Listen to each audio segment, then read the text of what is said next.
The drama surrounding a fight like this begins long before the opening bell ever rings. It starts in conversations whispered across gyms, in the debates that fill comment sections, and in the quiet calculations made by trainers who understand exactly what is being risked. When Saul, Canelo, Alvarez, and Terence Bud Crawford finally share the same ring, the moment feels less like a single event and more like the inevitable collision of two eras, two philosophies, and two vastly different interpretations of greatness. This is not simply Mexico versus the United States, not merely power versus precision. It is a confrontation shaped by time, by mileage, by everything these two men have already survived to get here.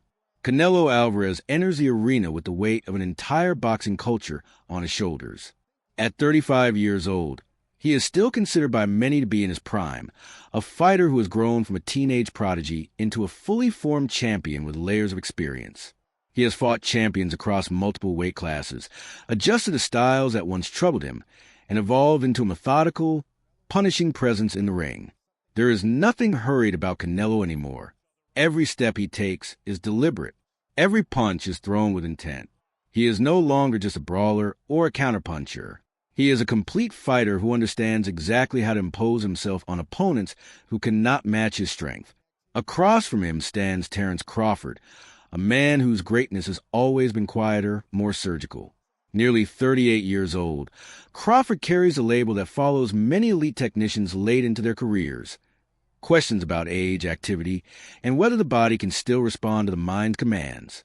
He has been undefeated for years, undisputed at a lower weight, respected by fighters and trainers who understand the difficulty of what he does. But this fight is different. This is a jump in size, a confrontation with a naturally bigger, stronger champion who has made a career out of breaking down opponents who dare to stand in front of him. As the fighters receive their final instructions, the atmosphere thickens. The referee's voice fades into background, replaced by the roar of the crowd and the pulse of anticipation. When they touch gloves, there is no hostility, just a mutual recognition of the danger each man represents. The bell sounds, and immediately the fight begins to tell its story. In the opening moments, Canelo does what he always does. He takes the center of the ring and begins to apply pressure, inch by inch. He does not rush. He does not waste energy. His goal is to force Crawford to give ground, to make him move backward, to test whether those legs can hold up under sustained pressure. Crawford responds calmly, circling, staying light on his feet, never crossing them, never panicking. His jab flickers out, not always landing cleanly, but serving as a probe, a way to measure distance and disrupt rhythm. The first round feels like a negotiation. Canelo throws heavy shots early, letting Crawford know that every mistake will be punished. Most of those punches are blocked, caught on gloves and forearms, but the intent is unmistakable. Crawford answers with quick combinations, often ending with a jab or a short hook, then immediately moving out of range. He is not trying to win the fight in the first 3 minutes. He is gathering information, reading Canelo's timing, watching how he reacts to feints and movement. As the round progresses, Crawford begins to find moments of success. A triple jab sneaks through, snapping against the side of Canelo's head. It's not devastating, but it's clean, and it draws a reaction from the crowd. Canelo answers with a left hook to the body, digging deep, reminding Crawford that the price of movement will be paid downstairs.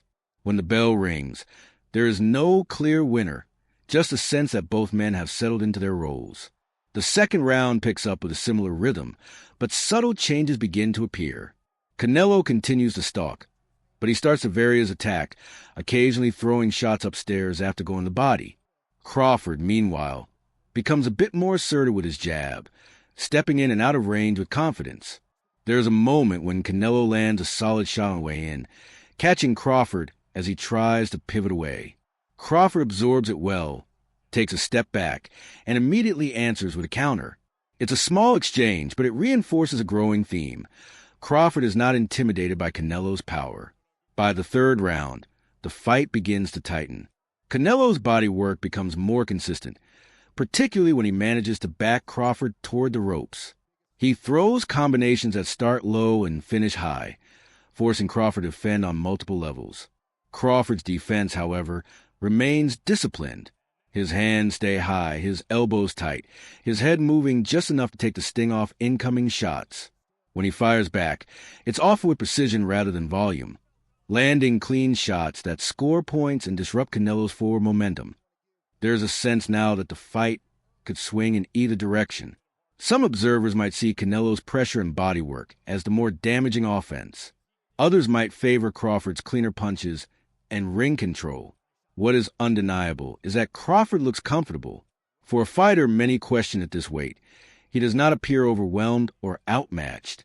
Instead, he looks like a man executing a carefully constructed plan. As the fight moves into the middle rounds, the stakes begin to rise. Round 4 sees Canelo increase his aggression, throw it with more intent, committing harder to his combinations. He lands a particularly sharp body shot that draws an audible reaction, a reminder of the power he carries even when punches don't look dramatic. Crawford responds by adjusting his angles, switching stances more frequently, and using lateral movement to avoid being trapped. One of the defining aspects of Crawford's performance is his adaptability. When Canelo starts to time his jab, Crawford varies it, sometimes doubling it, sometimes using it as a feint before stepping in with a counter. When Canelo looks to bait him into exchanges, Crawford chooses his moments carefully, never staying in the pocket longer than necessary. He understands that prolonged exchanges favor the bigger man, and he refuses to give Canelo that advantage. By round 5, the fight has taken on a different complexion. Canelo lands one of his hardest shots of the night, a clean right hand that connects squarely. For a brief moment, the crowd holds its breath, wondering if this is the beginning of the end. Crawford absorbs it, steadies himself, and fires back moments later with a sharp left hand. It's a pivotal moment, not because of the damage inflicted, but because of what it communicates. Crawford can take Canelo's best shots, and he is willing to answer them. The confidence this gives Crawford is visible. He begins to sit down a bit more on his punches, especially when he finds openings upstairs. His uppercuts start to play a role, sneaking through Canelo's guard and disrupting his balance. These are not flashy punches, but they are effective, scoring cleanly and forcing Canelo to reset more often than he would like. Canelo, for his part, remains composed. He has been in tough fights before, and he understands that patience is key. He continues to invest in the body, believing that the cumulative effect will slow Crawford down in the later rounds. There are moments when he pins Crawford near the corner and unloads with bad intentions, throwing punches designed to break rhythm and sap energy. Each time, Crawford finds a way out, either by slipping along the ropes or by firing back just enough to create space. As the rounds tick by, the narrative becomes increasingly compelling. This is no longer just a fight about power versus skill. It is about endurance, about who can maintain their strategy under pressure. Crawford's inactivity in recent years have been a point of concern for many, but he shows no signs of rust. His timing is sharp, his reactions quick, his decision-making sound. Canelo, meanwhile, looks strong and dangerous, but he is not able to impose himself as decisively as he might have hoped. Round 7 brings another surge from Canelo. He lands several solid body shots in quick succession, followed by a left hook upstairs that snaps Crawford's head back slightly.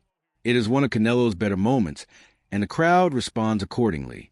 Crawford does not retreat in panic. Instead, he tightens his defense, picks his shots carefully, and waits for the storm to pass. When he does fire back, it is with purpose, landing clean punches that remind Canelo he cannot attack recklessly. The 8th round is tense. Both fighters appear aware that the fight could be slipping away if they do not assert themselves. Canelo throws with increased urgency, his punches carrying the kind of force that has ended fights in the past. Crawford's punch resistance continues to hold, but the danger is palpable. One wrong guess, one mistimed slip could change everything. Crawford responds by leaning more on his jab and movement, refusing to be drawn into unnecessary exchanges. As the fight enters the championship rounds, fatigue begins to play a role, but neither man looks spent. This is a testament to their conditioning and experience. In round 9, Crawford lands a sharp early shot that catches Canelo off guard, a reminder that he is still capable of producing sudden, decisive offense. Canelo responds with increased pressure, seeking to reassert control. An accidental headbutt briefly halts the action, adding another layer of tension as both fighters are given time to recover. When the fight resumes, the intensity only grows. Canelo continues to push forward, his corner urging him to pour it on, to find a knockout that would leave no doubt. Crawford remains composed, his defense disciplined, his counters sharp. There is a sense that Crawford is winning the mental battle, refusing to be rushed, refusing to abandon his game plan even as the clock winds down. Round 10 sees some of the fiercest exchanges of the fight. Both men land clean shots, and for moments the fight feels like it could tip in either direction. Canelo has success inside, landing hooks and body shots that draw reactions from the crowd. Crawford answers with uppercuts and straight punches that catch Canelo as he comes in. It is a round defined by mutual respect and mutual danger, with neither man willing to concede ground. In the 11th round, Canelo appears to have one of his best moments. He lands a heavy shot that seems to wobble Crawford briefly, and the crowd erupts, sensing a possible turning point. Crawford recovers quickly, clinches when necessary, and fires back with combinations that prevent Canelo from capitalizing fully. The resilience Crawford shows in this moment is emblematic of his entire performance. He does not crumble under pressure. He adapts, survives, and continues to score. As the final round begins, there's an air of uncertainty. The fight has been close, competitive, and fought at a high level. Both fighters know that the judges' scorecards could be tight. Canelo comes out with urgency, throwing everything he has left, looking for a dramatic finish. Crawford, aware of the danger, continues to box intelligently, mixing movement with well-timed counters. He lands several clean shots that draw cheers, and though Canelo continues to press, time slips away. When the final